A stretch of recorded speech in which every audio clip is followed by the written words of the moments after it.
If your ASUS ROG Strix G15 is crashing with a blue screen, this guide covers practical solutions to troubleshoot Windows crashes and restore normal performance. So whether you're performing updates, you're getting an IRQR not less or equal message, K-mode exception not handled, kernel data in page error, a lot of errors pertain to this problem, and we're going to go ahead and jump into what should hopefully be a pretty straightforward process, guys, and we're going to go ahead and jump right into it. So first thing I'd recommend doing would be to actually go ahead and boot to the troubleshooting utility on Windows 11.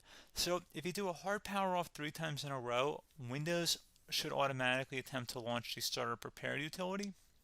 And if it doesn't find anything, it will give you the option to select advanced settings, in which case it will take you to a screen that looks like this. Now, if it does not take you to a screen that looks like this, or you're unable to get to that, you can also download the Windows 10 Media Creation Utility, or Windows 11. They probably will make a creation utility for Windows 11 at some point. And it doesn't really matter. You can actually run the Windows 10 utility on Windows 11 as far as I'm aware. And you should be able to run the troubleshooting utilities built in within it. So you just would go ahead and download it to an ISO file and then burn it to a DVD or USB. It'd have to be about 4 gigabytes or more. It couldn't be a small USB flash drive, and it couldn't be a CD. It'd have to be a DVD. And then you'd boot your computer from it. So depending on the computer manufacturer, you'd have to tap a different key on your keyboard in order to launch that menu, in order to select what boot drive you want to go off of. So it could be anything between the escape key, F2, F8, F12, for example. And those are the function keys on the top of your keyboard. So you may have to just do a little bit of trial and error. Shouldn't take you more than a couple minutes. Googling it would probably be best before you even begin. But anyway, we're ready to go ahead and jump right into it. So we're on the choose an option page. So these will look very similar whether you're booting from it directly within Windows itself, or if you're plugged in a USB flash drive with the media creation utility installed and you selected the recovery option. So when you are setting up your Windows 11 installation or Windows 10, depending on the drive you're using, there should be an option to repair your computer in the bottom left corner of the dialog window, one of the first screens that comes up. You go ahead and select that, and then it would take you to a troubleshooting screen like you see here. And you want to go ahead and select troubleshoot, reset your PC, or see advanced options. And then there are going to be a whole bunch of options in here that we're going to explore in today's video. The first one, we're going to actually go underneath advanced options and then select startup prepare, fix problems that keep Windows from loading. So go ahead and select that first.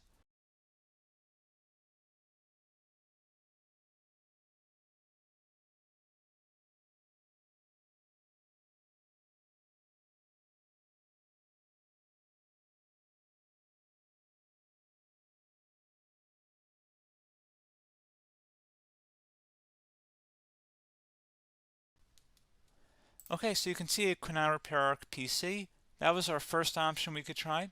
Something else, if we go back into advanced options here and then select troubleshoot, we're going to go underneath advanced options again. You can go ahead and actually access safe mode by selecting startup settings. And then if you select the restart button, you have the option on the screen select safe mode with networking, which will give you a key on the screen. It'll tell you which key to press to enter that. I believe it's the F7 key. It'll do that for you. I'm not going to go over that in today's tutorial because I don't really want to go into safe mode, but you're more than welcome to attempt that by going into here and then selecting restart.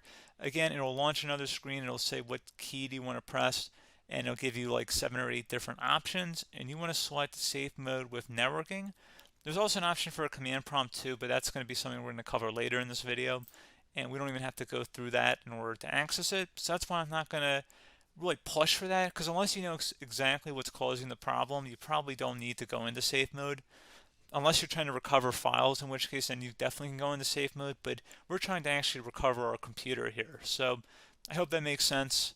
Something else we can also try here as well would be to uninstall updates, remove recently installed quality or feature updates from Windows. So if you go ahead and select that, you can uninstall the latest quality updates, which generally is the more day-to-day updates. Feature updates are the less regularly released ones, like the big ones. I would equate it to service packs in like Windows 7 and Windows Vista and Windows XP. So larger updates that occur once or twice a year at most. And the quality updates are more just a regular update. So probably obviously depend. It'll take longer if you're going to try and uninstall the latest feature update versus quality update, and maybe you don't need to go back that far. So just giving you guys a couple of pointers with that. Something else you can also look at here, and we're going to jump into the command prompt in a little bit, but you can select System Restore, which will use a restore point recorded on your PC to restore Windows. And this is something I would highly recommend here, guys. So select Next. Assuming you have a restore point saved on your computer, you go ahead and select the most recently created one, and you'll select Next, and then you'll select the drive. You shouldn't actually have to select the drive. You can scan for affected programs, but we're going to keep it all default here, and then we're going to select Finish. So once started, System Restore cannot be interrupted. Do you want to continue? I think we're going to select yes. I don't think we have anything better to do on our computer right now, so just give it a moment here to initialize. It will take a couple minutes to run, obviously depending on how large your hard drive is and how much is saved on the System Restore point. So just give it a couple minutes here.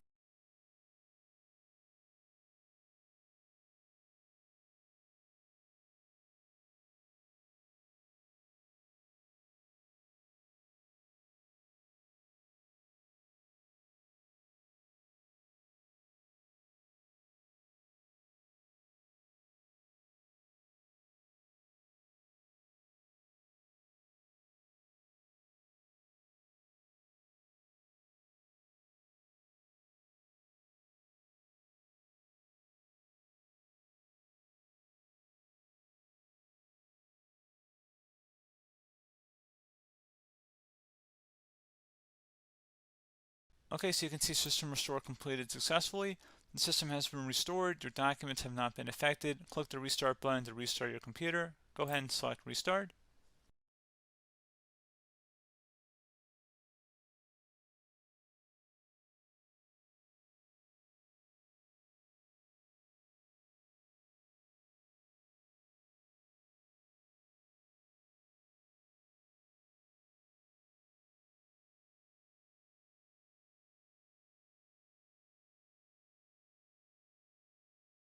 Okay, so you can see the system has been restored successfully.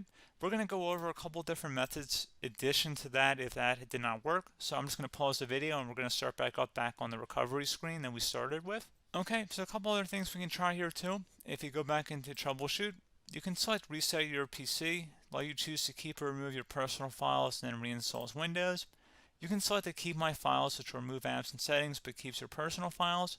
You can also select remove everything, which will remove all of your personal files, apps, and settings.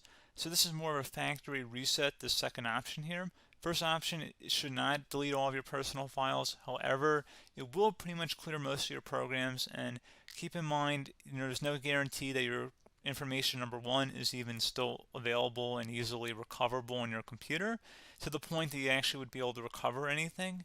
And the second point is that there's always a chance that it won't actually recover and it will just do a factory reset anyway. So there's no guarantee that actually would keep your files anyway. So I would recommend trying to get a recovery tool and backing that up first before selecting it anyway. But again, those are a couple of different options. And then something else you can try here if you go back to the choose an option. Another option, if you go underneath choose an option and select troubleshoot, advanced options, and now select where it says command prompt. Okay, so the first thing we should do is type our main hard drive here. In most cases, it should be the C drive. So you just do a C colon and then hit enter on your keyboard. So once you're underneath the C drive, we're going to type in dir and then hit enter on your keyboard. It should have program files, users, and Windows all in there. That's how you know you're in the right directory.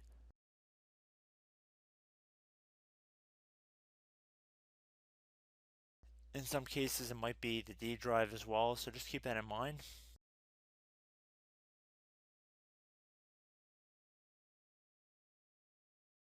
Next thing we're going to do is type in cd space / Windows / system 32 / config, and then you're going to hit enter on your keyboard.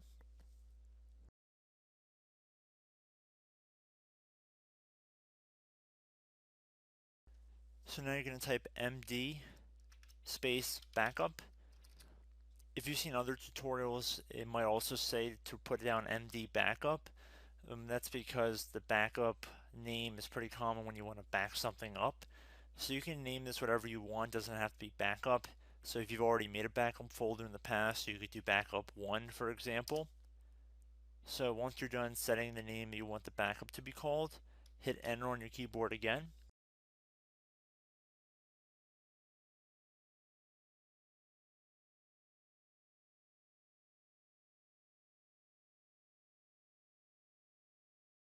At this point you want to type copy, C-O-P-Y, space, then you want to do the star symbol above the 8 key, then do a period or a dot, whatever you want to call it, then another star sign, and then another space, and then type backup, and then hit enter on your keyboard.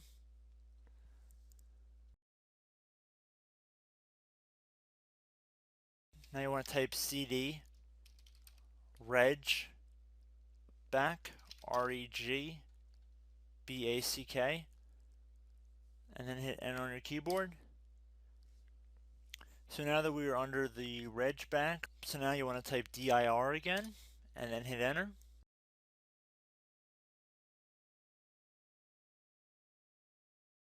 So now at this point we're going to type copy again. So copy, space, star sign,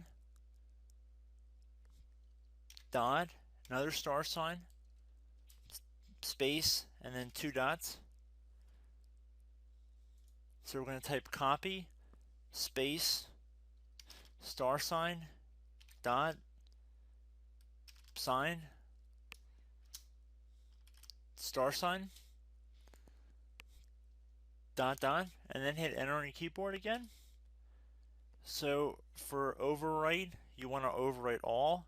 So type A on your keyboard, so capital A, and then hit enter on your keyboard.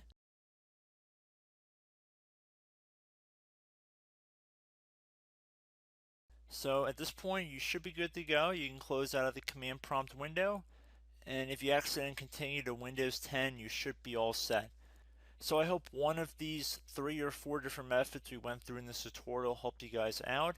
Again, I'm not sure if you guys heard me earlier, but try to go back into your safe mode if possible and uninstall any programs you know might be conflicting with the Windows startup if you can get into safe mode.